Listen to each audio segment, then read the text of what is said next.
You've reached Conversation with Mr. A. This is your host, Anthony Abastilla. Thank you for listening. Let's get right to the episode.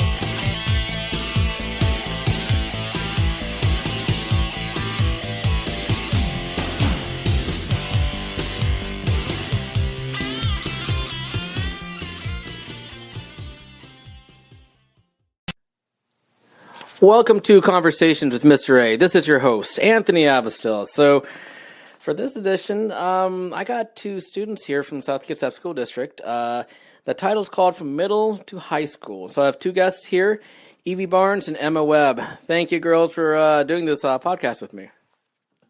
You're welcome. So, real quick, fill me in a little quick. So, which schools do you go to, and what grades are you in? So, Evie, which school do you go to? Peninsula Middle School, and I'm in 8th grade. Okay. Emma?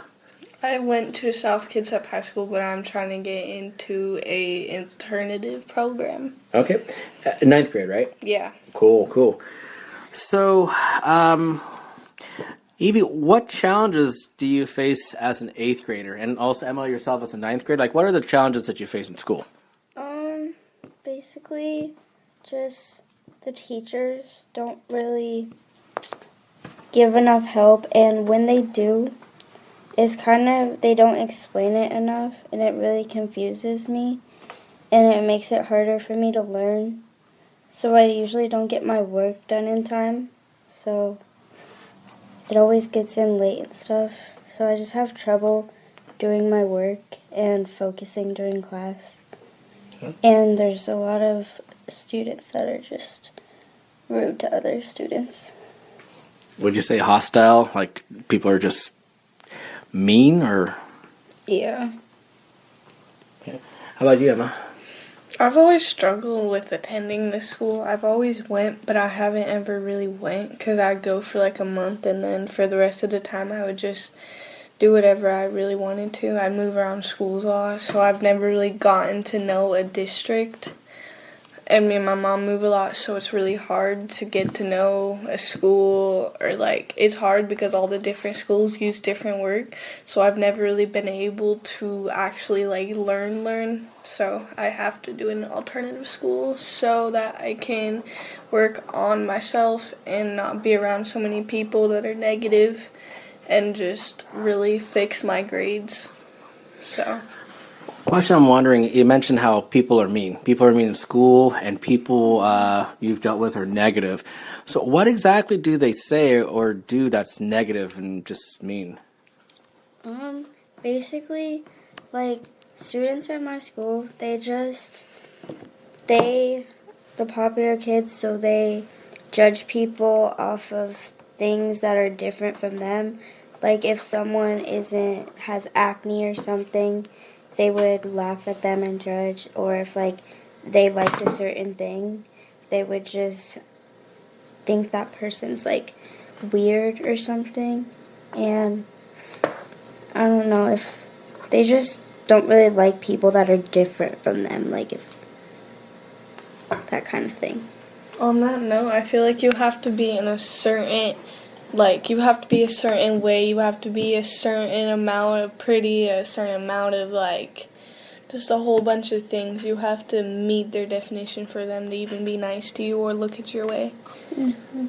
So That's got to make things a little bit difficult. Yeah. One thing you mentioned, you were talking about teachers. I'm curious, in your mind, well, both of you, what makes a good teacher? What makes a teacher okay, this teacher is someone he or she I can actually listen to or pay attention to? If you're struggling and the teacher actually finds a way to help you that to explain it how you would understand it, and tries to work it out with you instead of getting frustrated that you don't know how to do it, and actually just tries to talk to you and talk to you to get to know how you deal with certain situations and certain activities for school. I don't really know what the definition of a good teacher is, but I feel like there's someone who will explain the work better and just actually, like, not just put videos on a thing and just expect you to learn how to do it, like, actually teach you how to, and, like, just be there to, like, get you through the steps, not even just, like, in an individual person, just, like, in the class, just make sure everybody gets it before you move on instead of just getting mad and then just moving on. So, Do you feel like sometimes teachers or staff, sometimes they get a little mad too easily? Yeah. I think teachers get way too mad way too easily, and they just make the situation so much worse. Like, there was this student that when I went to school, they were yelling at me, calling me a whole bunch of names that I'm not going to say. And then I yelled back at them, and then I'm the one that got in trouble with the teacher because apparently I yelled louder than he did, and I thought it was so unfair because he was the one that was cussing and yelling, and I just told him that I did not want to talk to him, and I told him to leave me alone. So I don't understand how I got in trouble and he didn't, but... I'm going to take a guess that probably didn't motivate you to attend school. No, it didn't. I was mad, and I did not like how the teachers were taking care of stuff because there's been a lot of situations that I've been in, and I've tried getting help for it, and it just makes it 10 times worse, and then you become the target once they find out you went to a teacher. I don't go to teachers. I'd like talking to, like, either someone I trust or a friend. I don't like going to teachers. I don't like teachers in general. I think they're weird. Okay. Well, I am going to ask another question too. So I work as a school counselor, and I've been a school counselor for just quite some time. In your opinion, it's like, what actually makes a good school counselor? Like, how would you, what's important to you when dealing with a school counselor? Like, what's important to you? I don't really like school counselors either. I like you, but I don't like thanks. normal school counselors because they just don't do what they're supposed to do, and they'll just have you come in their room and they'll always just be like, okay, I'm sorry you're going through that. Okay. But, like, they don't try to have a conversation with you, and they don't try to make it better, or they don't, like, let you leave class and just sit in the office or something if you're not feeling well. They just kind of, like, tell you to go back to class and talk to you for 5 minutes and then think it's all better. So what you're saying is you just want to be heard. Yeah. You just want to be listened to, and that's something that you haven't really experienced. Pretty much. All the school counselors that I've had, they just weren't good school counselors. They were good people. I liked them, but I just didn't like them as a counselor, and I would not see them again. So, your turn. How about you? I feel for, like, school counselors, like the ones I've had, they didn't really listen, and when I would try to explain what was going on, they would change the subject or not really, like, give you advice that would really help. They would just say, like, I'm sorry, or maybe you should, like, I don't know, but they would, like, not really be helpful, and they would just, like, tell you that there's nothing they can really do, and if you tried to tell them something that wasn't, like, about self-harm or something, that it was personal to you, they would just go off and tell other teachers and staff members about what you told them. So you felt like what you told them, they violated your, you trusted them with whatever you tell them, and they kind of violated it. Yeah, they did. Sorry. Here's a switching the topic just a little bit. I'm just wondering with social media. I work with a lot of students, and social media is a big thing with them. Snapchat, Instagram, TikTok, probably not Facebook. But how important is social media to you, and cell phones? Like, I mean, how important are your cell phones to you? I mean, I don't feel like social media is that important to me, I guess. It's kind of a waste of time. I am on it a lot, but I feel like it just wastes your time and puts things into your head that, like, will just, like, not really teach you anything and just, like, make you think of all this negative stuff. And, like, it just, like, rots your brain. Do you think it causes a lot of drama, though? Yeah, it does. There's a lot of drama that gets caused online. and people like to just text people and start like causing drama and telling people to kill themselves and they're not worth it. That's a little harsh. Yeah. I mean, that's two different things. My phone, yeah, it's important to me because it's the only way I have a way to get in contact of some important people in my life. And just like, you can't always be with everybody, and you can't be with everybody in person. And if you didn't have a phone, like, you wouldn't be able to still talk and catch up with, like, per se, your sister that moved away, or your auntie that you don't get to see anymore. To me, I feel like social media could be a good thing and a bad thing. My opinion on Snapchat is I love Snapchat. My aunties have me, my uncles have me, like my family has my Snap, and they just be sending me pictures of themselves, and it makes me so happy because I get to see them in a way.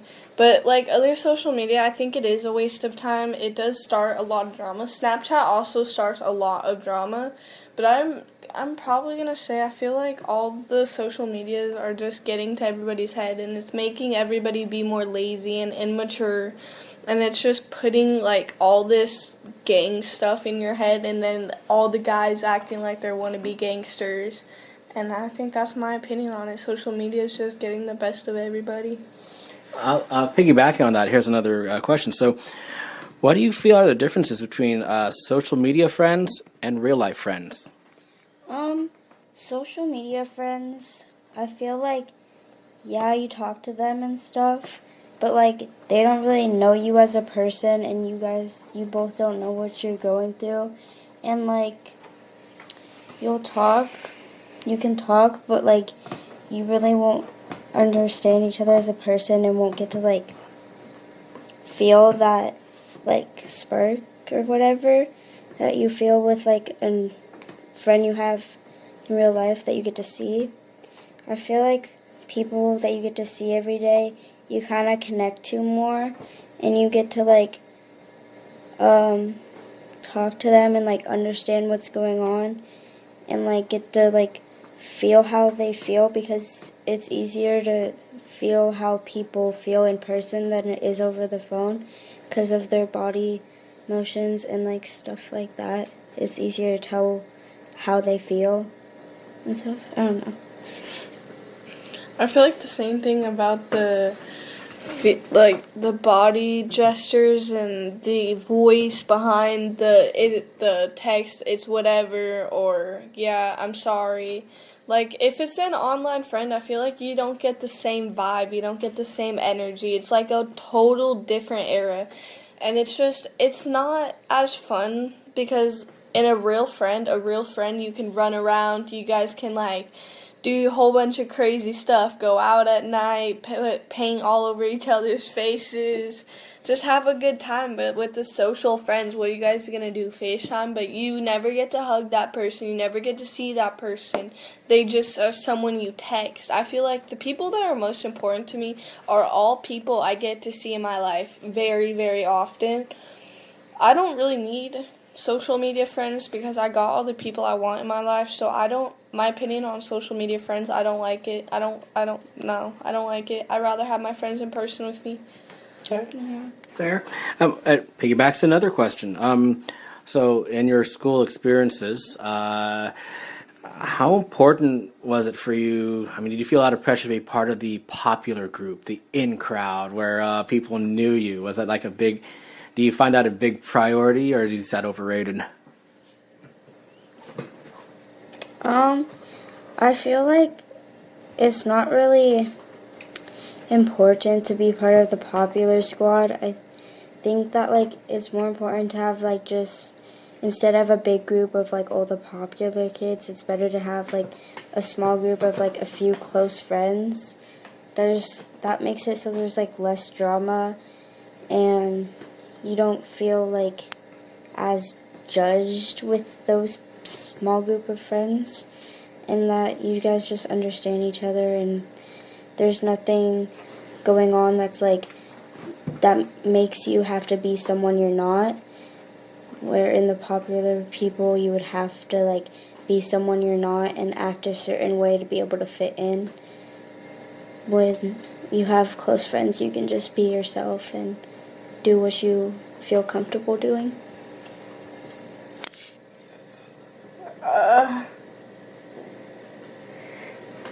Dying here. I think that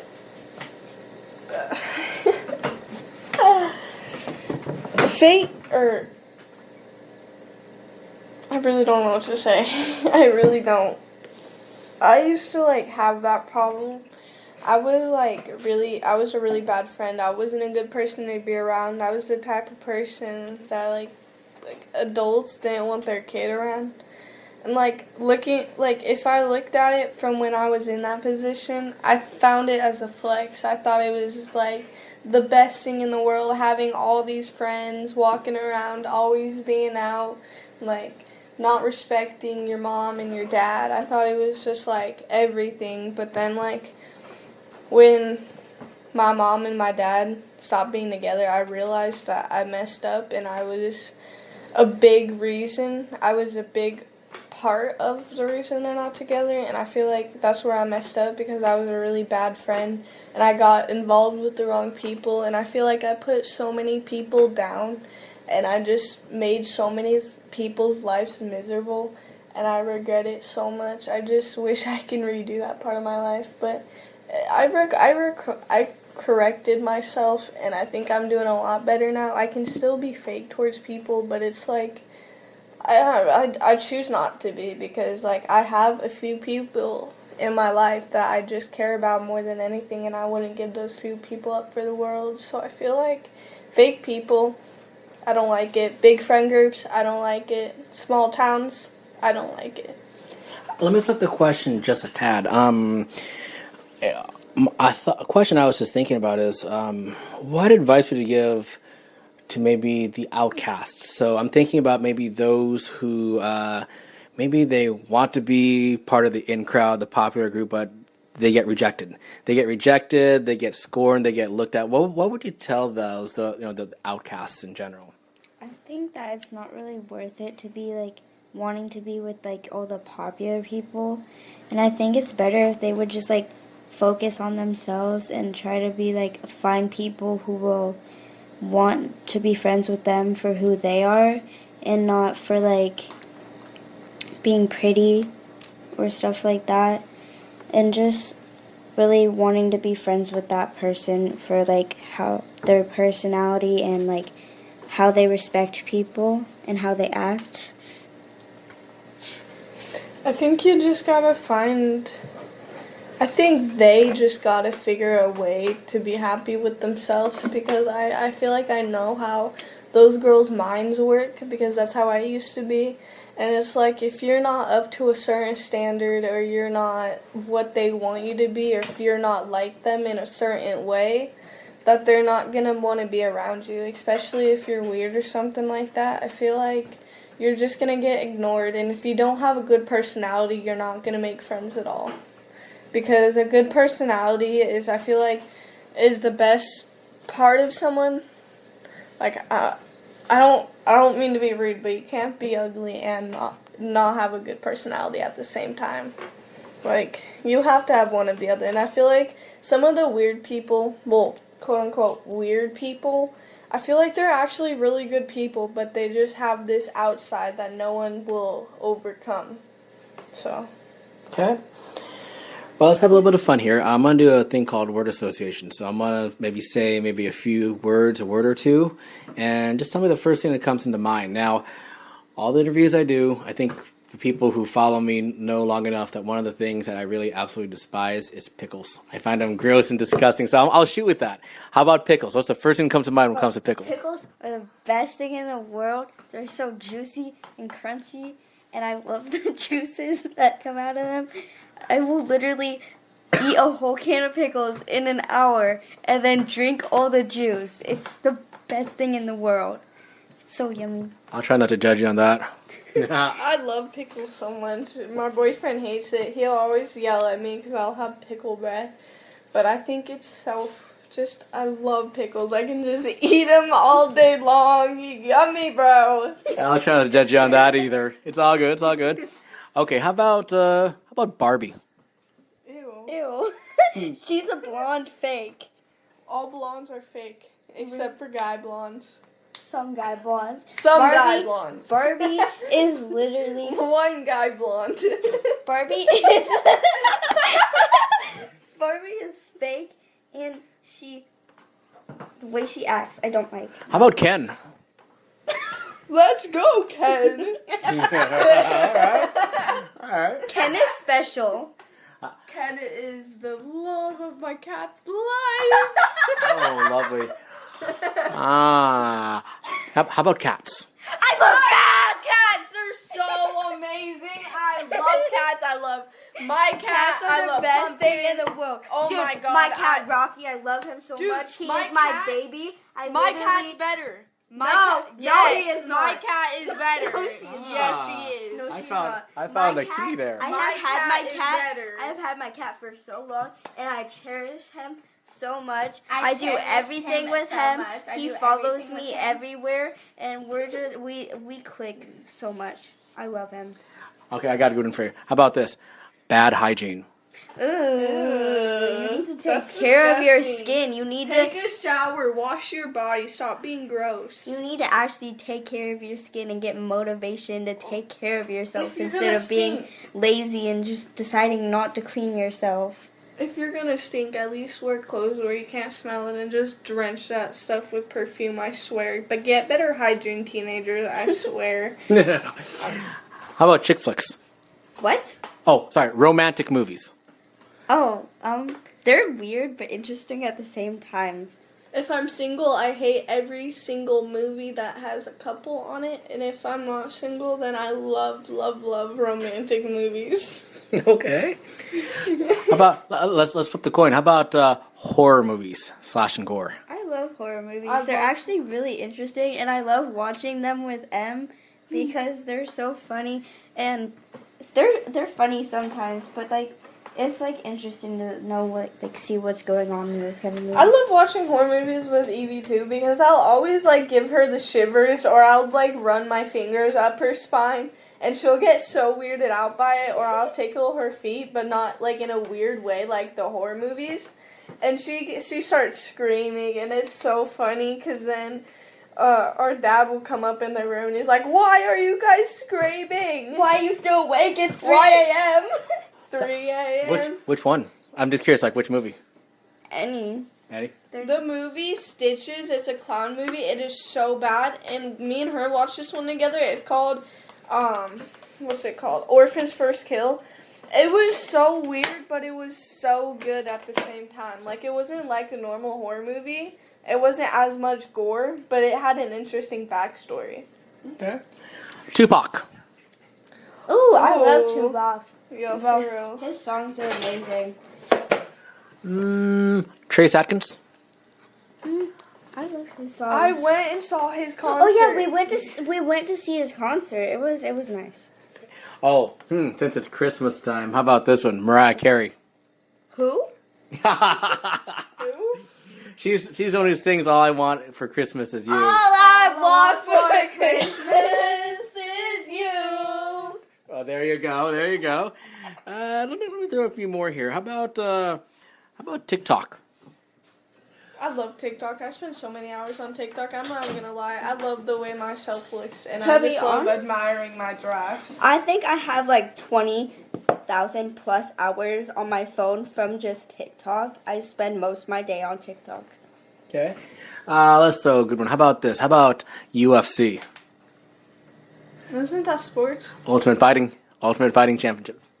I've loved the fighting. I like wrestling, and I like all the boxing, and like I mostly like this one girl. I forgot her name, but she's like the man or something. Oh, Becky Lynch. Yeah, Becky Lynch. I love her. She's just like she's so nice, and she just got this personality. She does not take anybody's BS. She's just so amazing. Oh, here's another. How about sports cars? I love sports cars. They're so, oh my god. I don't know what my dream car is, only my dad knows because I keep forgetting, but it's sexy. She has the same dream car as me, but in a different color. Let's go for one more. How about this? Chocolate. Ew, I hate chocolate. It's disgusting. It reminds me of poop. It's kind of gross. I hate chocolate. I actually despise chocolate unless it's a certain type of chocolate, like there's a certain thing. But I don't like it, and I will not eat straight up chocolate. About the same hatred that I have with pickles? Yeah. All right, there you go. If I'm, like, in a good mood, I'll eat chocolate, but if I'm not in a good mood, I'll throw it back up. Oh, lovely. Lovely. All right. Any final things that you want to tell our listeners? Just anything just about whatever, life or school, anything in general? Don't fall into the wrong crowd and, like, watch who you hang out with because everybody's fake. Everyone's going to talk about you and everybody's going to spread your business. You can't even trust your closest friend. I learned that out today. So, I'm sorry. Don't trust your friends and don't trust your family. Trust, like, someone in your family who is really, really close. Not, like, a long-term cousin, but someone who is really close with you. Family could also do you wrong, but it's less common for family to do you wrong than your friends. Because your friends, even if you don't find out about it, you're gonna get used. They're gonna use you. So, like, the sooner you find out, the better. But, like, I found out later by a lot of my friends, and I still have them in my life because I'm not the smartest. But, like, just cut your friends out because they're just going to make your life miserable. Yeah, no matter how close you guys are, there's still going to be something going on. Like, they're still going to talk about you some way. Even if you guys, like, are best friends, they'll still find something to talk about you. I can say that from experience. Me and too. Evie, we fight a lot, but at the end of the day, it's always going to be me and her. She's always going to be my sister. But I think I've blocked her and unblocked her at least 7 times, and we just have so much drama, but this love we have for each other, it's just we look out for each other when no one else will look out for us. So I think that's inspiring. All right. Inspiring. That's how you say it. Well, hey, thank you so much for the interview. I appreciate it. Num num. Yum yum. And that concludes this episode of Conversations with Mr. A. Just wanted to thank Evie and Emma for being honest and being genuine with just how you two looked at things and how you view things. And yeah, there's a lot of ups and downs and challenges, but I really appreciate your honesty with this interview. So anyways, thank you for listening, everybody. Stay tuned for more future episodes.